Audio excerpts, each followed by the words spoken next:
share the link to the doc? There's only one link.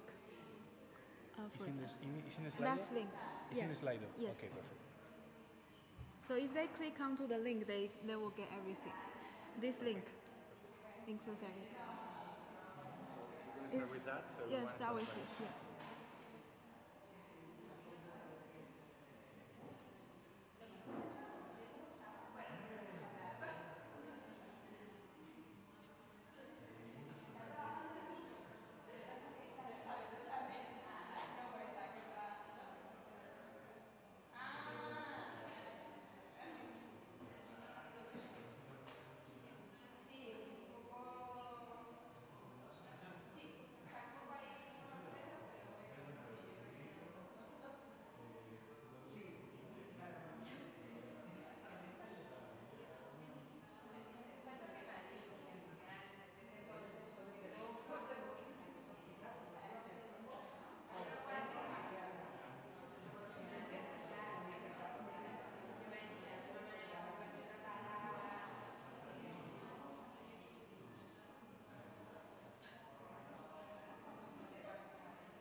Sure.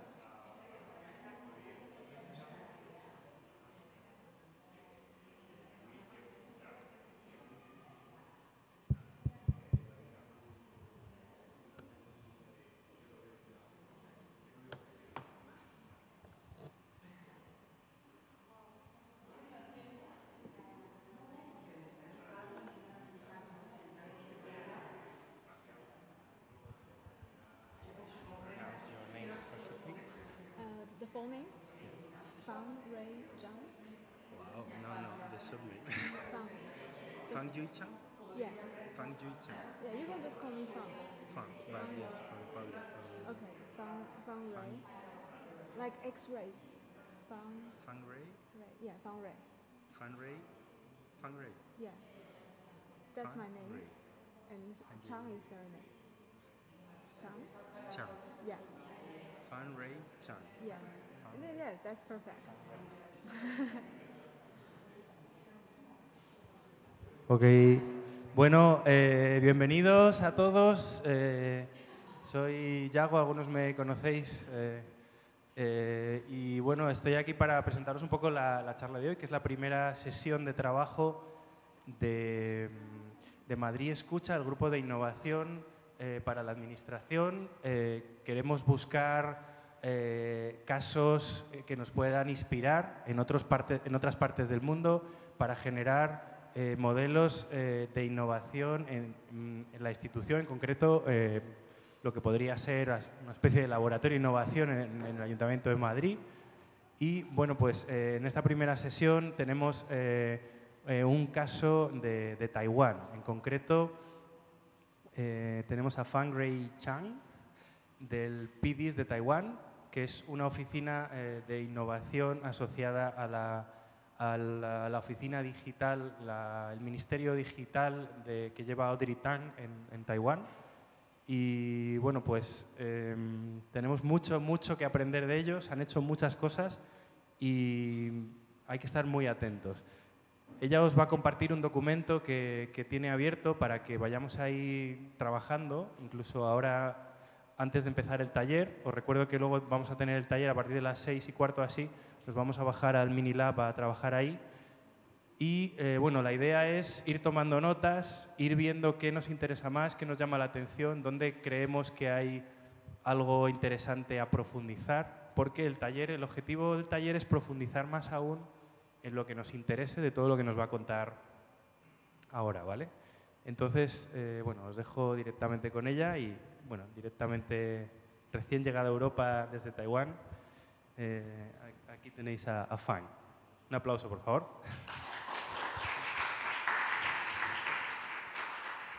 Hello everyone, my name is Fang and I'm a consultant at Public Digital Innovation Space, also known as PDIS. We are a team that sits in Digital Minister Audrey Tang's office in the Taiwanese central government. My work mainly focuses on human-centered policymaking and co-design of services. Before we start the session, I would like to invite you to join slido.com. If you want to ask any questions and you don't want to interrupt me during my talk, you can write down your questions over here, or any reflections are also welcome. So if you simply go to slido.com, just put sli.do, and then you enter the code M305305, then you will be able to join and ask any questions or leave any reflections. And if you, let me see if the website, I'm missing the website, sorry. Should be right here.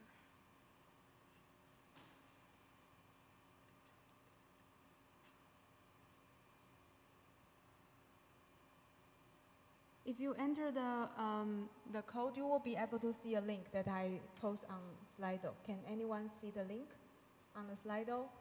If you want to work on the crowdsourced note, you are welcome to type any notes on the Google Doc. Oh, and also there is a link of my slides, so you will be able to get all of the slides from the link. And also the Slido link is on there as well.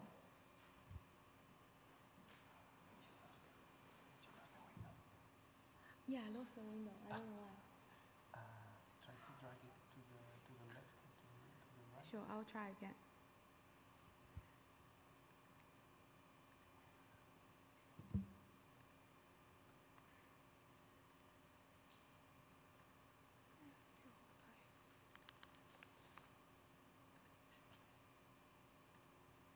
Okay.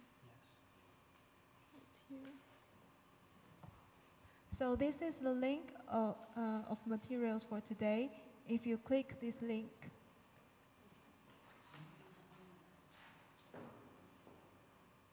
on the left-hand side, you can start writing notes over here. And also, I include pre-reading materials. So if I mention other projects that you want to look into more, actually you can come to this pre-reading material, and there are lots of informations with links over here. You can dig in more. And then slides over here. So let me go back to my presentation.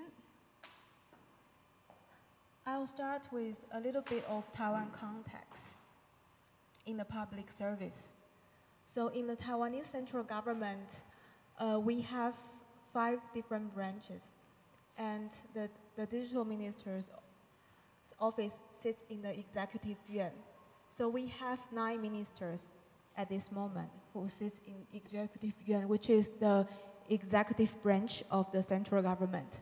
We have legislative yuan, which is similar to parliament in your context. And judicial is those judges, they stay in that organization, etc. So all of the ministers, they will in charge of different subjects or subjects that cross ministries.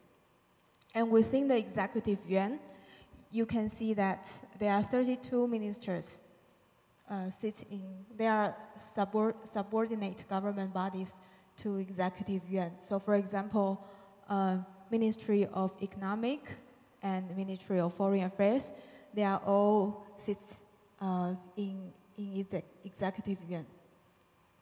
And some of the ministers will be responsible for some of the policies or issues that is related to different ministries. And for example, in our office, Audrey Tang is the digital minister, and she is in charge of open government, social innovation, and youth participation. PDIS works as support for digital minister Tang's office, which were assigned with these missions. And we also have 3 main goals over here, which I will talk a little bit more. So there is actually no difference between these 2 organizations. People who work in digital minister's office and PDIS are the same group of people. And in regards to the goals that I mentioned earlier, we did a workshop in late 2017 trying to map out our goals, approaches, and what we actually do, our actions. So you can see in the middle, these are our goals. And in the second layer, these are our approaches. And the outer layer, that are actions that we actually do to respond to our goals. So if there's anything that doesn't link to the center, then it means that they are the things that we shouldn't do, or we shouldn't focus too much on those things. So if you take a closer look, the priority 1 is to build the trust between citizens and the government.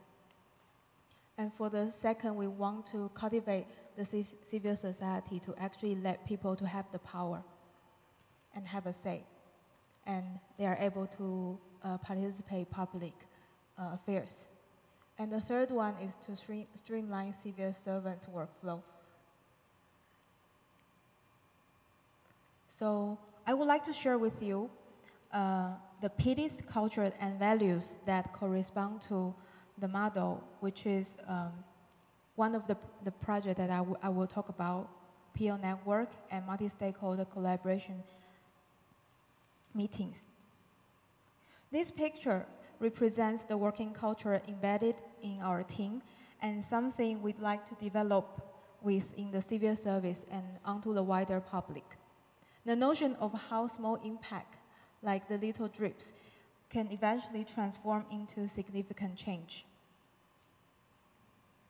We believe that if highly motivated and open-minded civil servants truly believe in what they are doing, then they will do a better job and feel responsible for the positive changes they help create.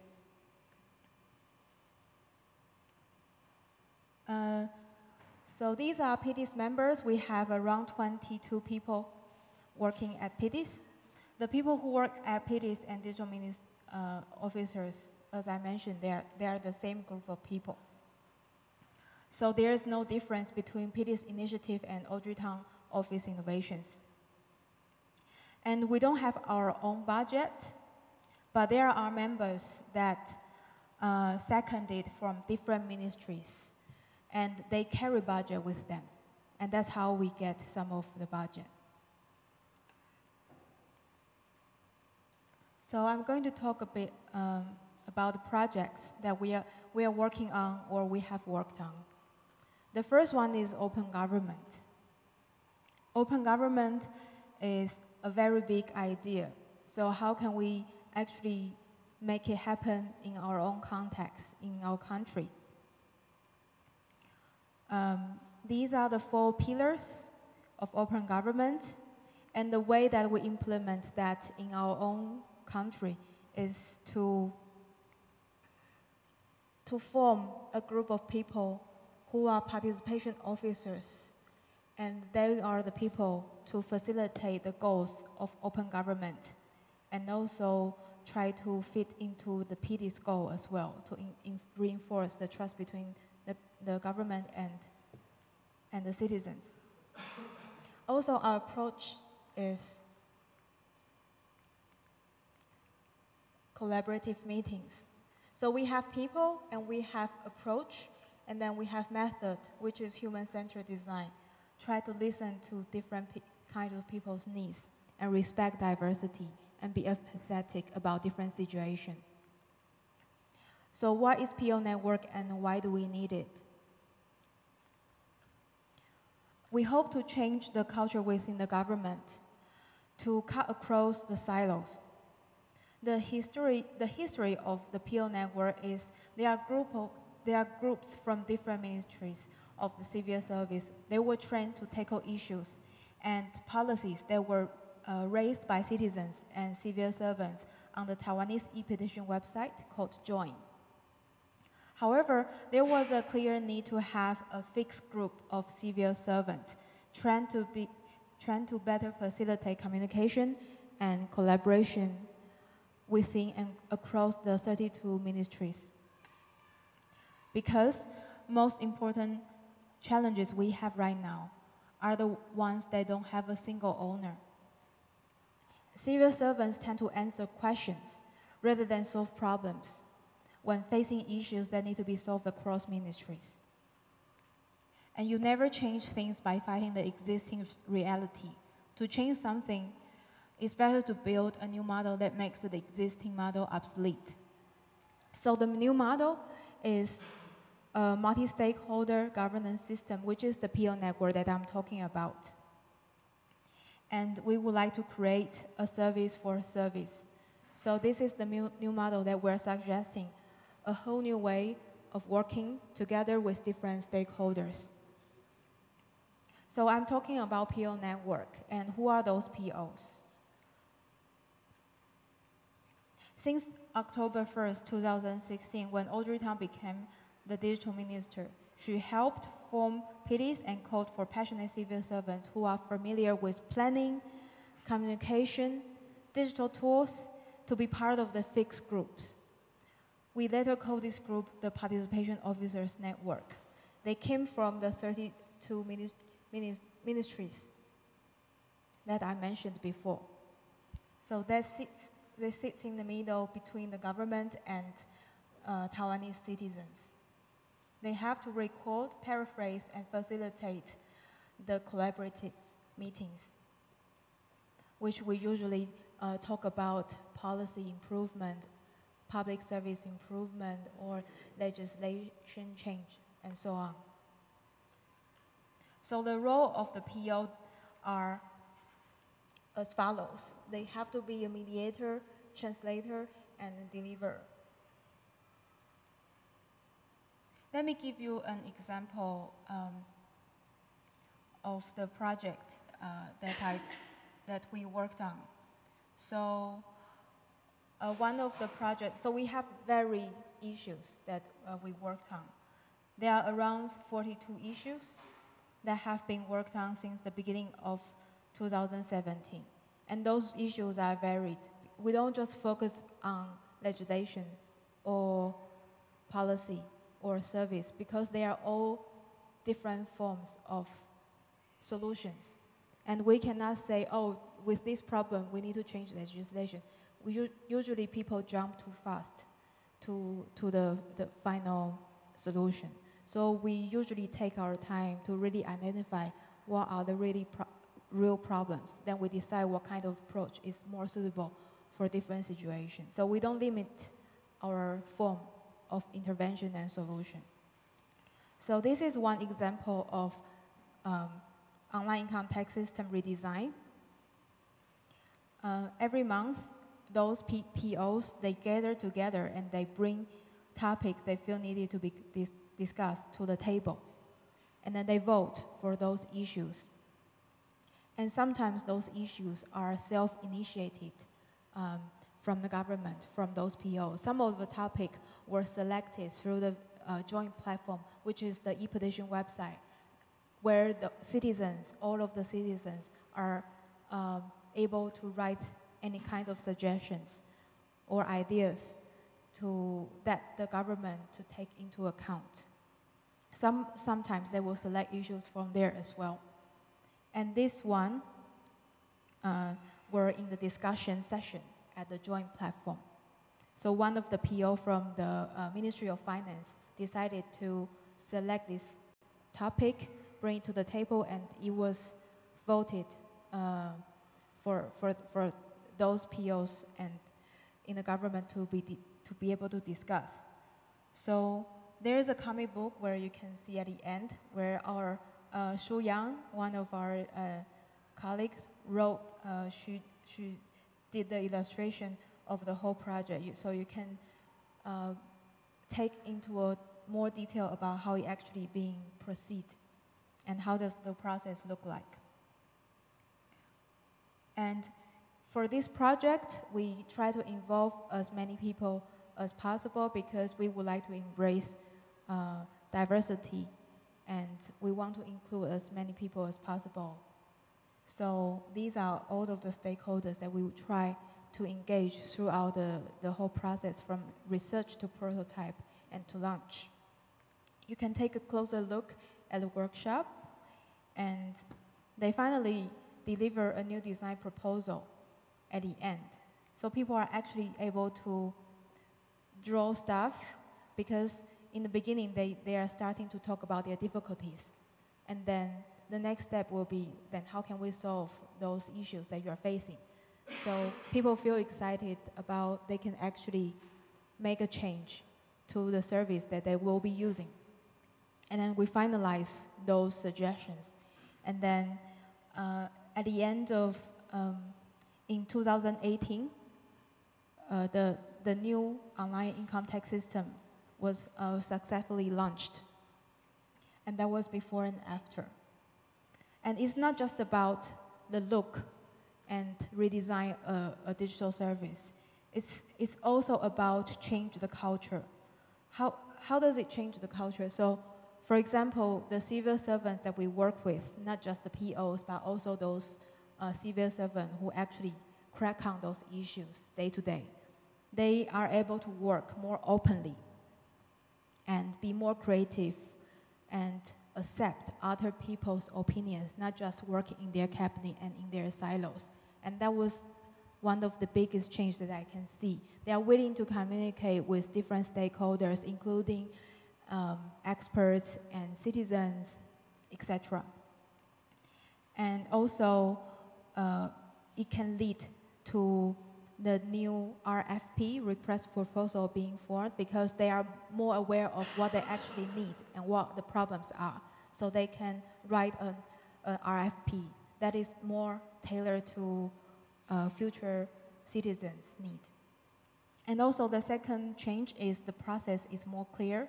It's step by step, and there is real-time calculation. So you don't just go through the process, but you actually understand why you are doing those steps. And there is a guide before and during.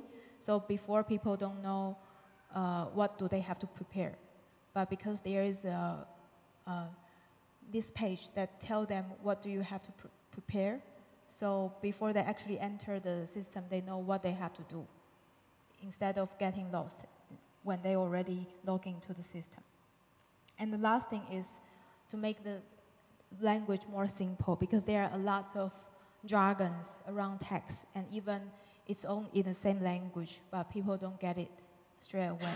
So it's also a big change. And those changes come from being able to listen to different people's perspective.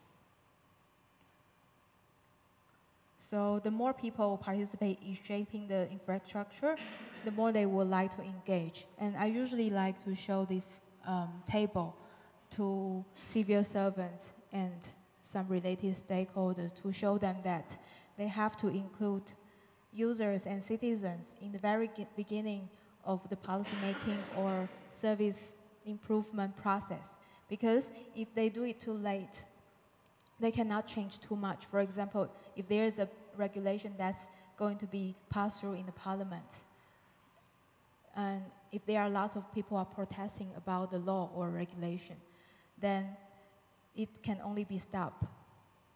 And the problem was still there. People cannot go through the process again to draft it again. And if they do so, then there's another whole resources going to be wasted.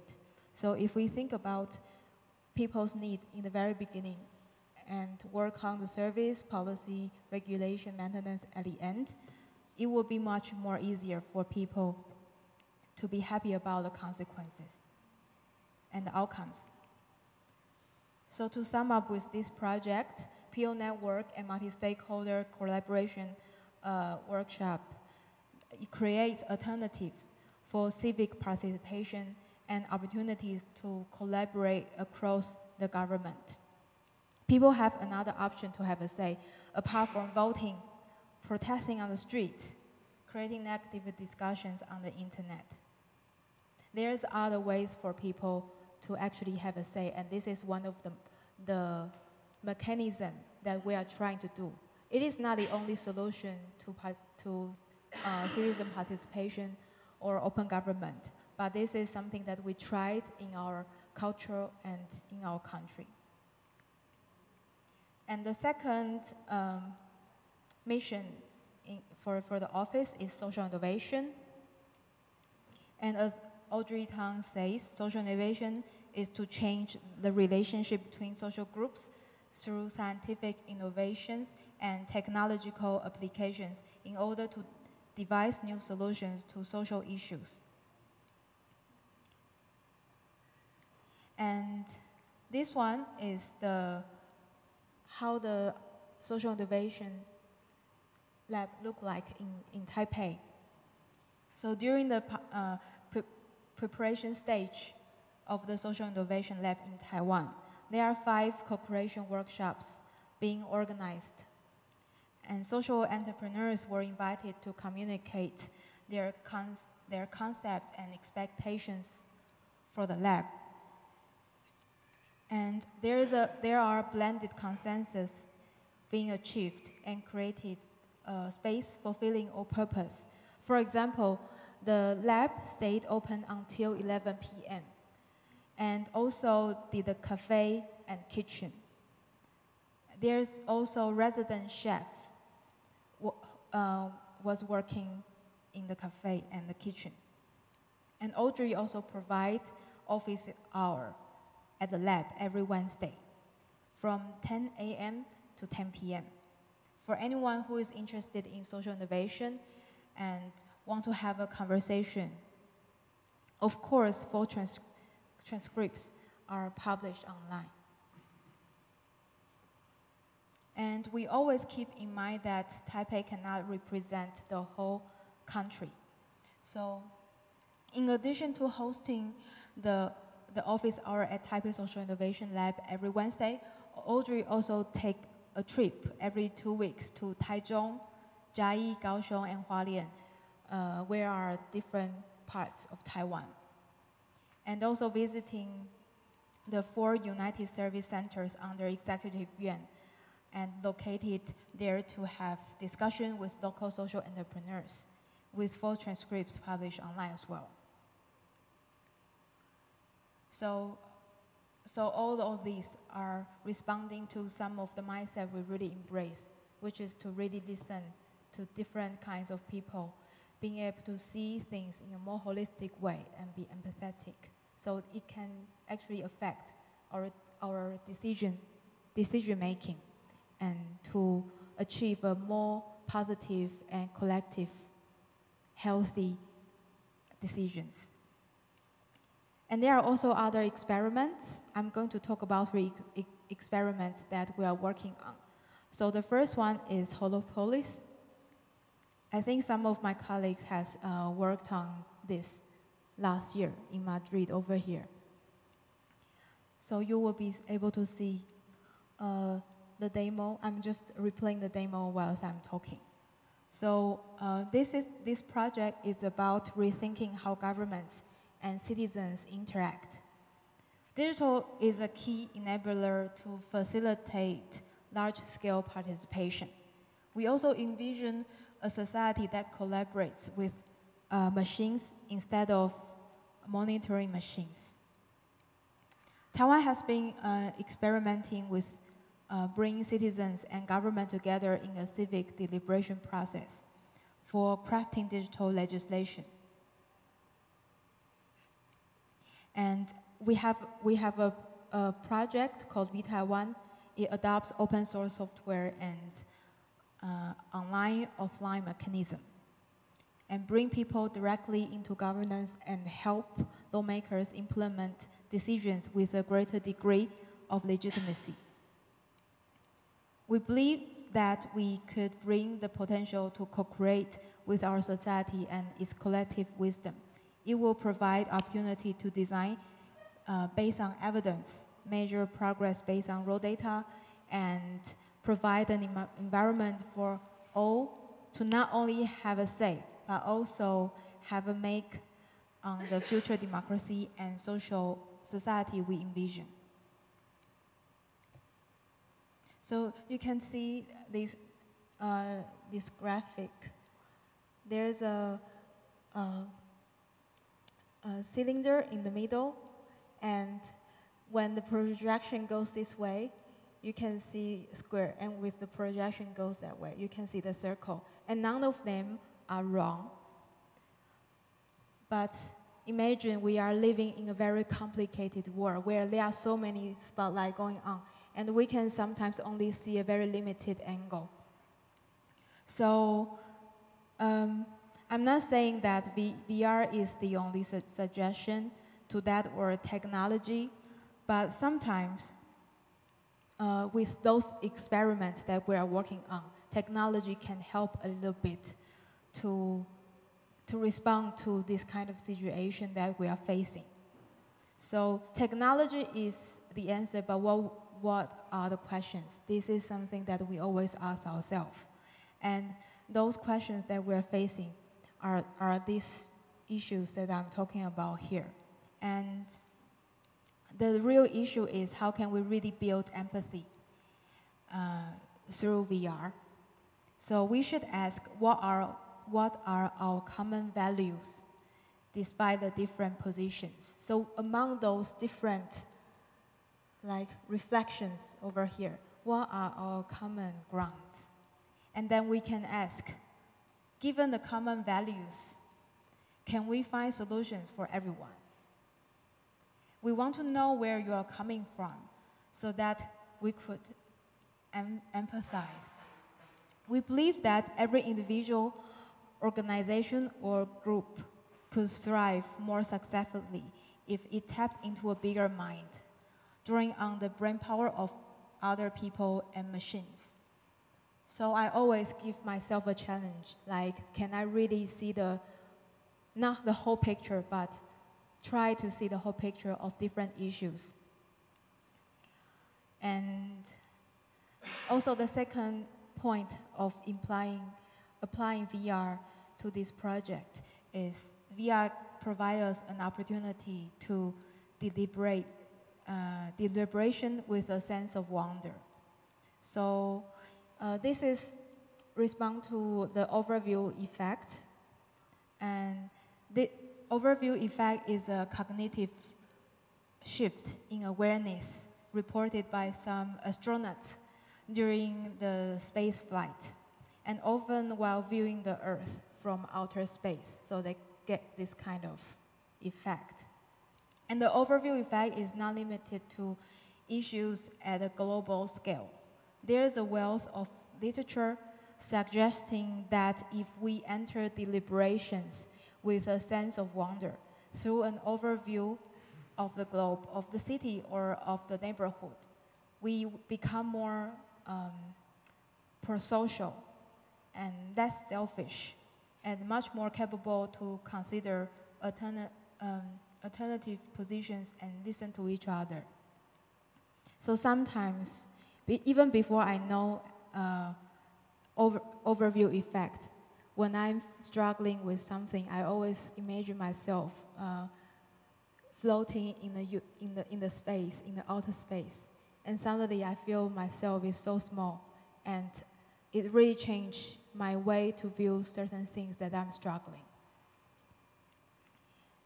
And the third, VR gives you autonomy because you are free to travel at different times. Whereas if we have like one-to-one or a large group of deliberation, sometimes the space limitation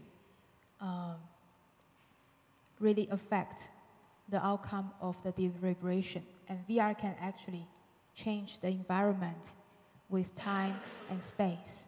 So that is an opportunity for deliberation. Different types of deliberation.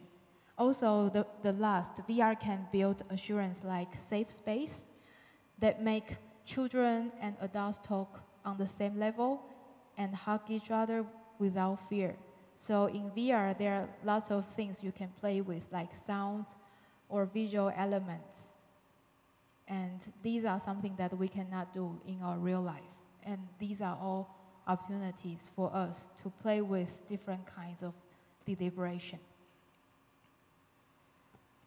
So I'm going to talk about the second experiment they are working on, which is quite related to the core value of the previous project, which is to be able to see the whole picture, bring people together, and to be more empathetic. So issue mapper, we would like to, before I talk about issue mapper, I would like to talk about issue mapping instruction. That is a very long document, not very long, like a few pages document that I created for civil servants to fill in.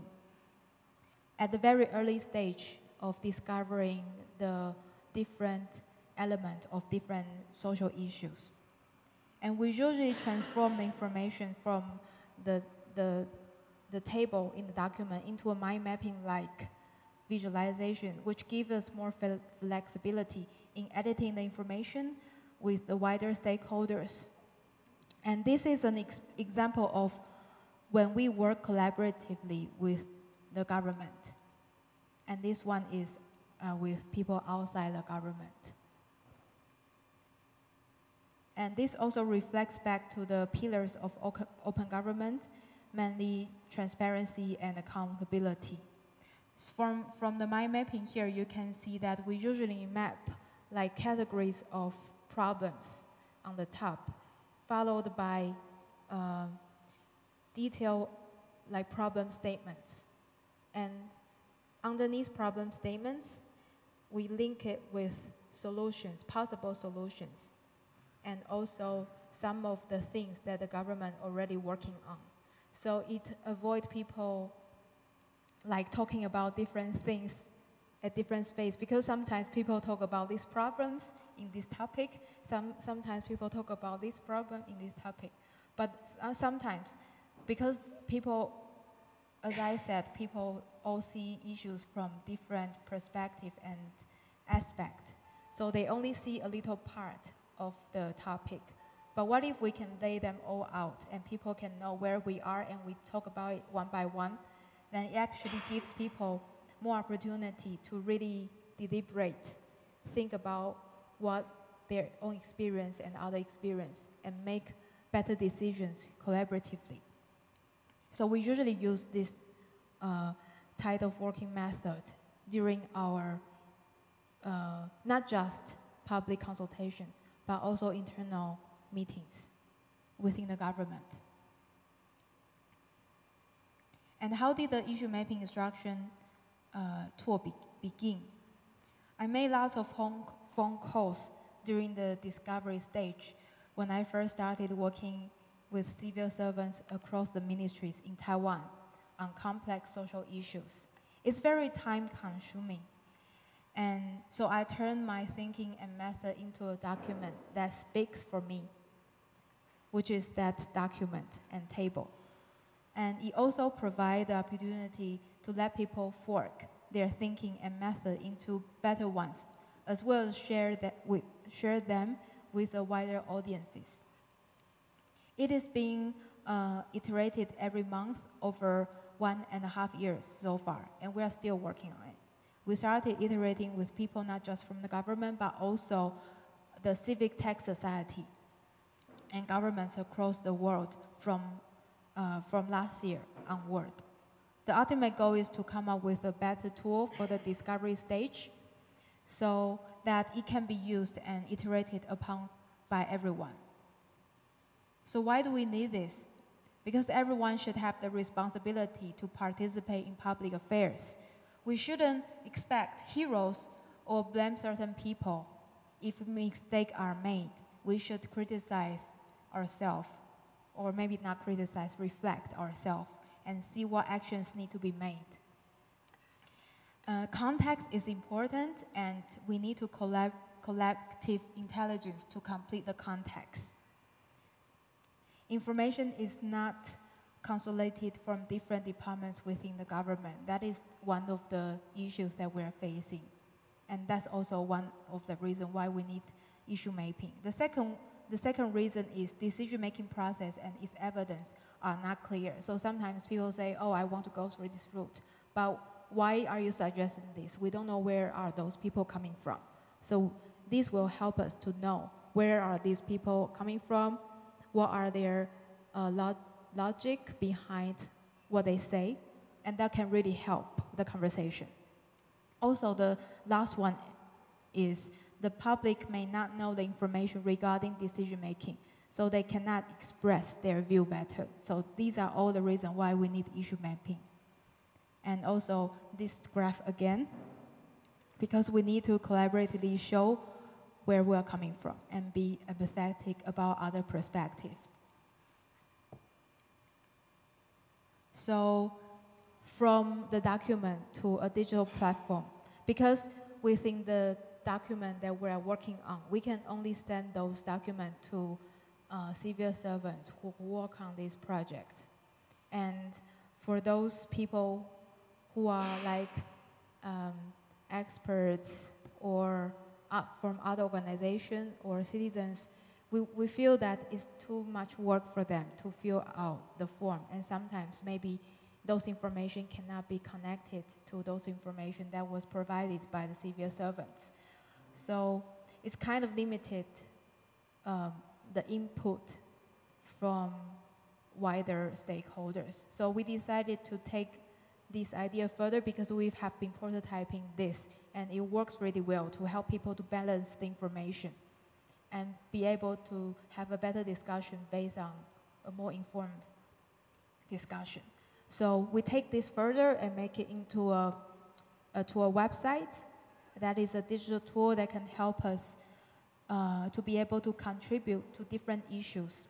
And it gives us an opportunity to embrace diversity even more, also giving power back to people. So everyone imagine in the future everyone can add their own topic, and with their own topic, people can collaboratively work on the map. So imagine like the projection graph I was showing before.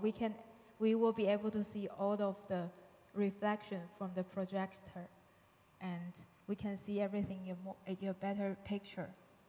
So once you add a topic, you will be able to start writing like what kind of problem statements that related to the topic that you are talking about. So for example, there was a issue around surveillance in kindergarten. And there are different problem statements that related to that suggestion. So for example, if there is no surveillance camera, then there is no evidence if any teacher in the kindergarten who hit the children or hurt the children. And that was one of the concerns. So people can put the statement over here. And there are also other concerns, like from the teacher's perspective, that is, it doesn't fit human rights. You cannot surveillance people in that way, for example. Then that will be different category of the issue.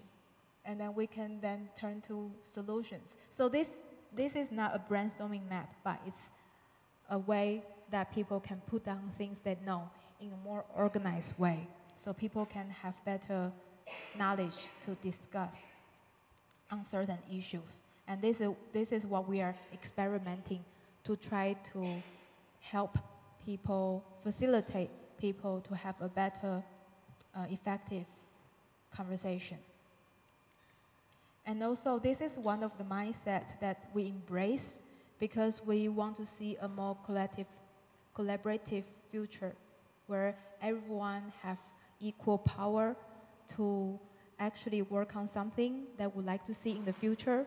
In this mindset, we cannot be consumers. We cannot just sit there and then ask why the government doesn't do this for me, etc. And we cannot just choose. We actually can create. We actually can participate in certain things. Government also plays a role as facilitators. So for example, the V-Taiwan project that we're having right now in Taiwan, from my personal perspective, it is the fact is the government are supporting this project. And sometimes people will say, there are people, if you want to know where does this project go, you can see where does the money come from. Those people can control certain things. But from my perspective, actually the government doesn't control too much in that case because the government is also a facilitator. Citizens can come into V-Taiwan process and suggest any legislation that need to be changed if that's related to digital economy. People can provide knowledge, so government provide money. That's simple. So everyone can be a facilitator to any kind of project as long as they share equal power, no matter what they bring in, knowledge or money, but they are all equal. This is how I see the project. So there's no problem of government funding certain things as long as they are aware of they are one of the facilitators. They cannot just see them, they are serving people, so people have to choose something. They work for people. They actually have to work with people. Everyone should work with each other, and the relationship should be interdependent. And that's the future that we would like to see. And also, I think this quote really reflects well to the table that I just showed. And the last experiment that we worked on was a collaboration framework.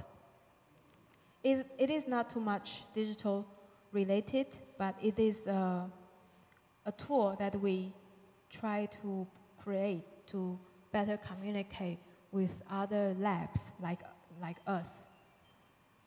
And there are so many different practices in the world that experiment innovative ways of working. And there are different frameworks, methods, tools for different stages. It's kind of overwhelming. And it would be great if we can find a common language to clarify different stages. And we can actually build things people can build on. So if we take a look at the project that I mentioned earlier about the PO network process, you can see that there are massive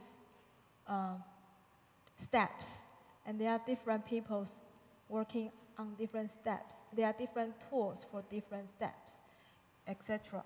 And also, if you look at the Taiwan process over here, there are also different tools for different stages. And I was trying to learn from Taiwan and to apply some of the methodologies that is working very well to the PO process. And I also am thinking there are some steps and some methodologies work really well that we can apply that to the Taiwan process, and we actually did.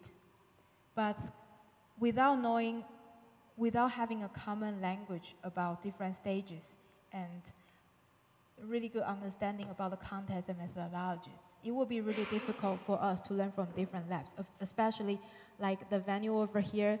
You have lots of people coming in, share their experience, but how can we actually build things together?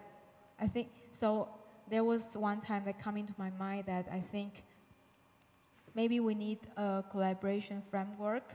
I don't think this is the ultimate solution, but this is something that we're trying to make sense of different initiatives. At least for us, we use this tool to help us to identify what we can learn from other people, and then bring that initiative into our organization, our experiment, that we can take better actions. So over here, you will be able to see like 4 different stages. And then at different small stages, you will be able to see those steps. So I try to lay the Taiwan process and the PO network process over here, alongside with the framework. So you can actually learn better, like, oh, at this stage of the Taiwan process and PO network process, we actually did something different over here. And then maybe we can use this methodology for that stage of the experiment of the other project. And this is another view. So these are the steps and methods.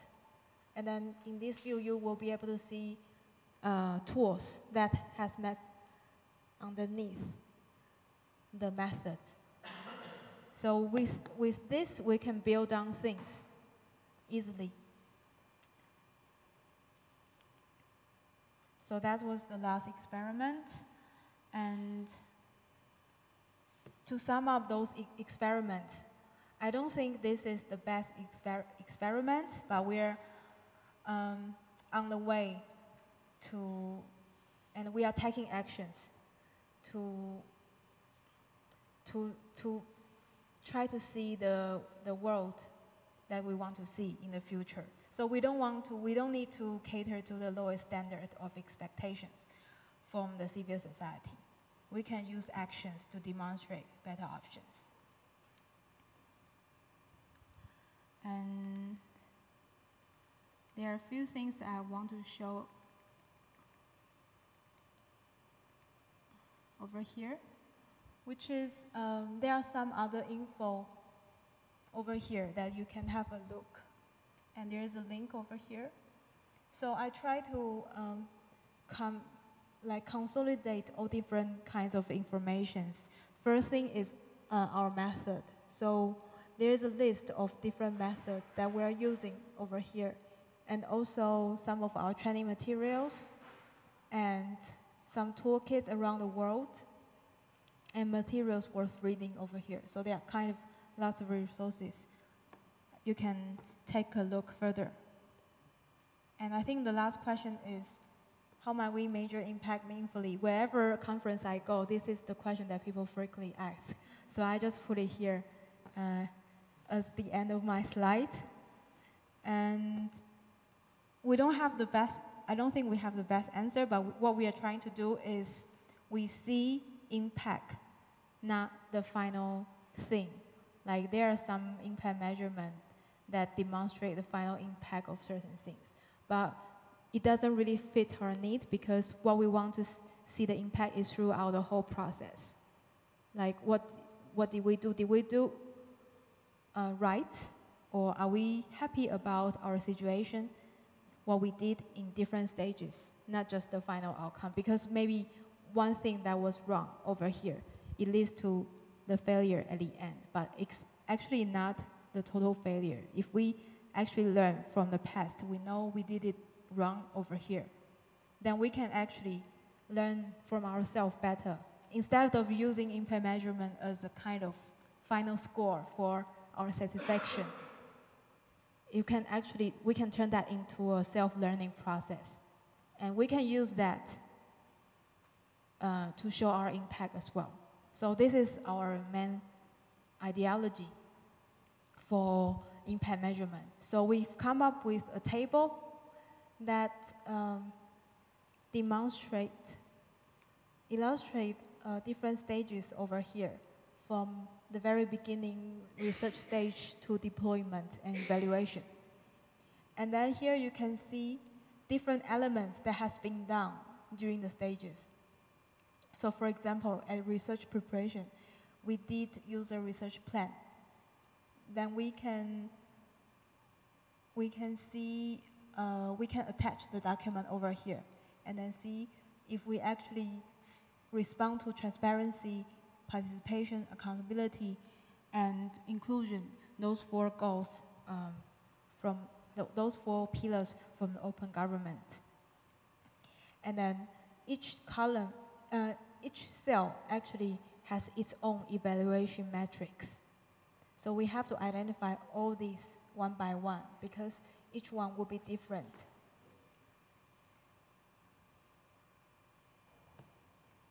I think that's everything from today. So if you have any questions and reflections, you can use this time. Either type on Slido or just raise your hand to leave any comments. So I'll have a look if there's... Thank you.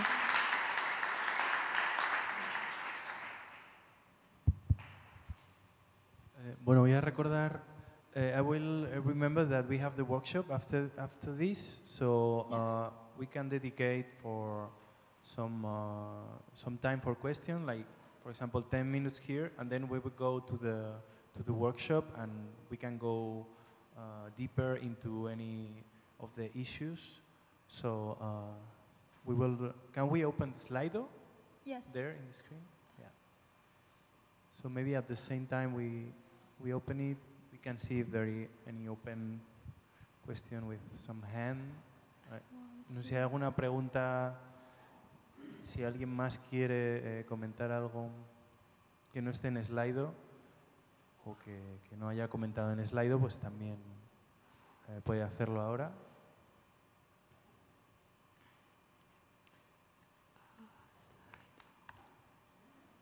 Do you want to start with some of the Slido questions? Sure. Let me sign into my account so I can moderate those questions. So I will do.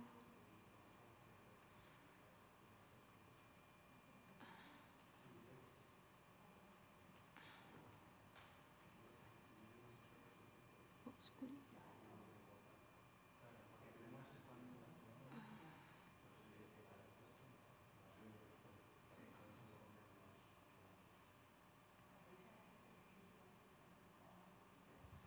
Okay.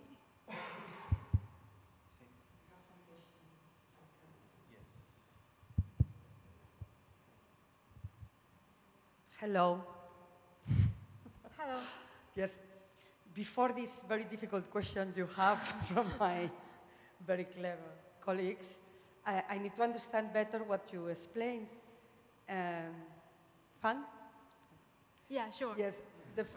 Sorry. Because when you are talking about the public digital innovation space, what Yeah. you really showed us was workshops that were physical Yeah. between officers and stakeholders. Is that right? Yeah, they are. We do online and offline You do? approaches. Online and offline approaches. Yes, but first you have meetings of the officials. Yes. And then they choose stakeholders. How are invited the stakeholders? Oh. Is about the subject? It depends on the issue. I Depending on the issue. And usually we turn to, firstly, we turn to those civil servants who are really know about those issues. Then we ask them to suggest different stakeholders. And then we turn to those stakeholders to ask their suggestions. So it kind of like give us ripple effect. So we don't just choose stakeholders from those civil servants who feel comfortable with, but also onto different Yes, and, people. and these meetings of officers are fixed, are stable, or depends are ad hoc Okay, so for there are every issue that you have? so there are around 70 civil servants. They are fixed. Okay. They are participation officers who are working to respond to open government issues. Okay. And each ministry need to have at least one of them to actually be the core member. Because we do trainings, and we don't want to train different people for different topics. Otherwise, we will never finish with the training. So we want to train fixed group of people I understand. for different ministries, and they will pass their knowledge on to different colleagues. So they're not just participation officers go to the meetings, because there are also like really specific issue-related civil servants need to be there that maybe the PO of participation officers don't know too much about the issue. Maybe they are expert in other areas. So there will be other civil servants working with, invited to, yeah. And what about citizens? You talk about civil servants, stakeholders, which are organized civil society, Yeah. and then citizens. Yes. How the way citizens So we usually ask for those people who might be affected by the policy or service, who are actually using or being affected. Okay. And they are the first priorities. Can be users or Yeah. So for example, one of the projects that we worked on was about health-related policy. Health.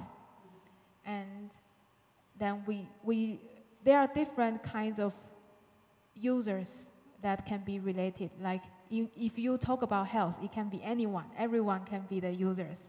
So we must need to think about typologies. So for example, those people who work at home and they quit their job because their parents need to be take care at home. So this can be one of the use case. So we need to think about different types of use case that they demonstrate citizens, users, and then we invite them, all different. Yeah. to make these notes or Yeah. to ask them? Some of them are invited, and some of them are, because all of the meetings are posted online. So people can register to come to the meeting even they are not invited. I have lots of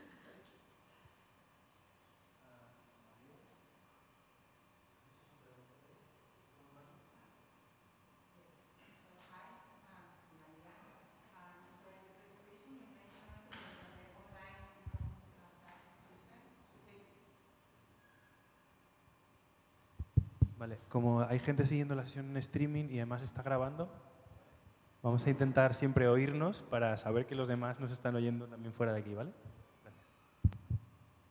Okay, so I start. So first, thank you very much for the very interesting presentation. So when you presented the online income tax system, you say that it was very successful.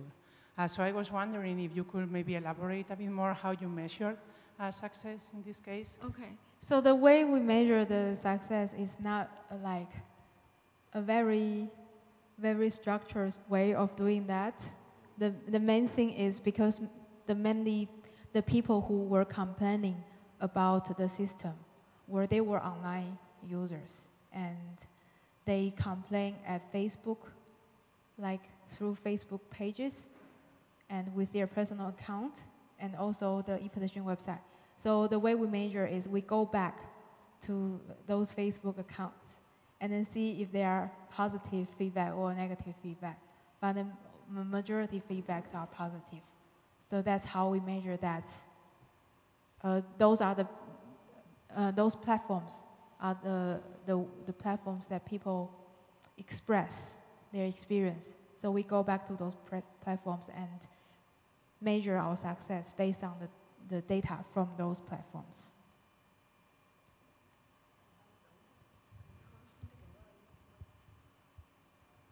¿Alguien quiere hacer otra pregunta?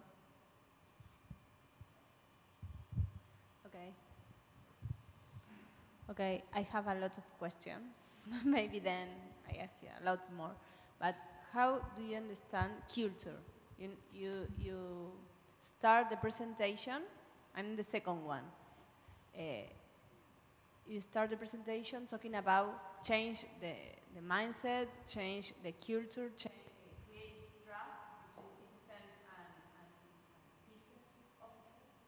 So, how do you deal with emotional aspects of?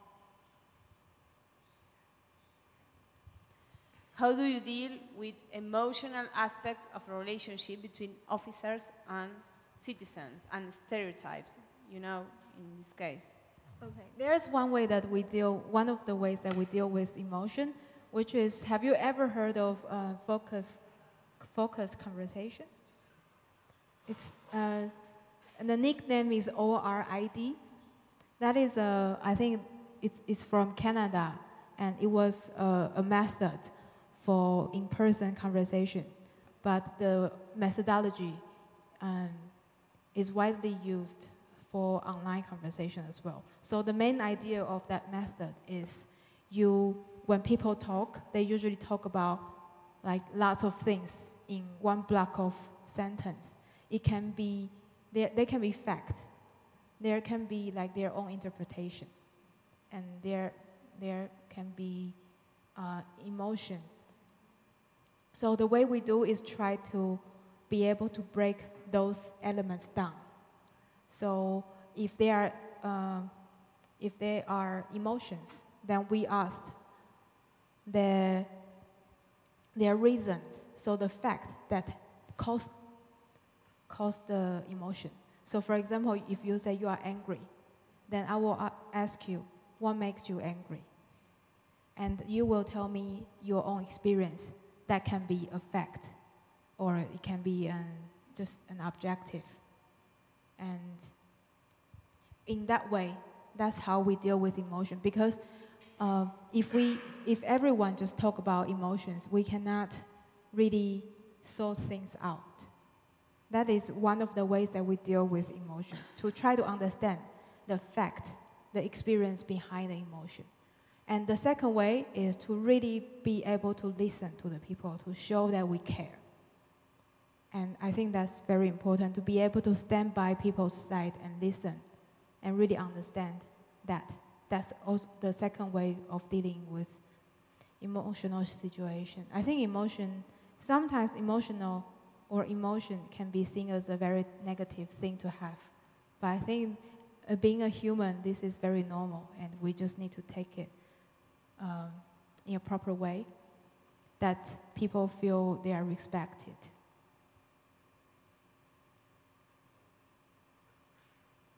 So I have, at the beginning of the presentation, one of the things you talked was about database policies and evidences.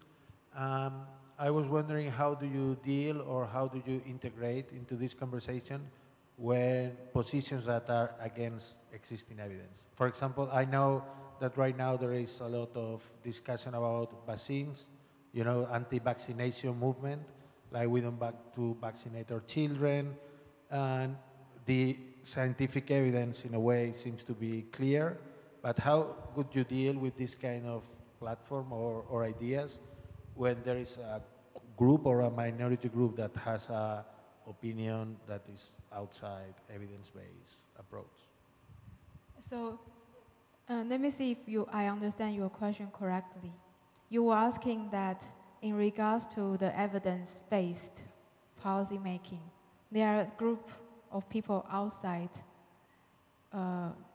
whose voice doesn't really respond to the government decision. Yeah, I was also thinking about that there are some decisions that can be controversial, even if they are based on evidence or against evidence. I don't know, in your example, for example, for Madrid, in your example about Madrid and pollution and Madrid Central, of course there is evidence. If there is pollution in the city, people will die early. Yeah. So it's like, okay, here the decision is. Yeah. Yes. Sure. Yeah. So it's mostly about dealing with conflict when there are some groups that decide to go against or outside the scientific-based evidence. How do you include or deal with that? Okay, sure. So I think in this case, we do have lots of conversation like this in the office. And sometimes I just leave a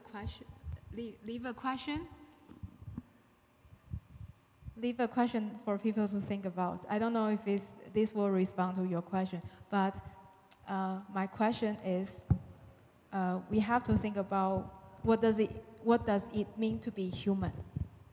And if we can answer this question in our mind, there are lots of problems or questions can be solved easily. Because sometimes we will face in very difficult situation in regards to this decision making for very controversial issues. And what is the right thing to do? What is not right to do? And even we can have lots of debates about this is right or not. Like, for example, the education system in the Europe and the America can be really different because those two different places, they embrace different values towards education. Whereas in the North Europe, they think having education is human right. So in the very early stage, they try not to let people to pay too much tuition fee. Whereas in America, the tuition fee is really high because they think this is your personal investment and you pay for that. That's very normal. And there's actually quite controversial because either of the options do make sense in certain conditions. But sometimes for policymakers and for citizens, we have to choose what is right or good for us. And there is no such definitely right answer to those questions. But if we truly believe something is right, then we can actually re-establish the social norm in our own country or in our own group. So we don't just obey certain norms, we can actually create the norms ourselves. And then with that, we can decide what is right and what is not right to do. I know this is very philosophical level, but I think this is how things works.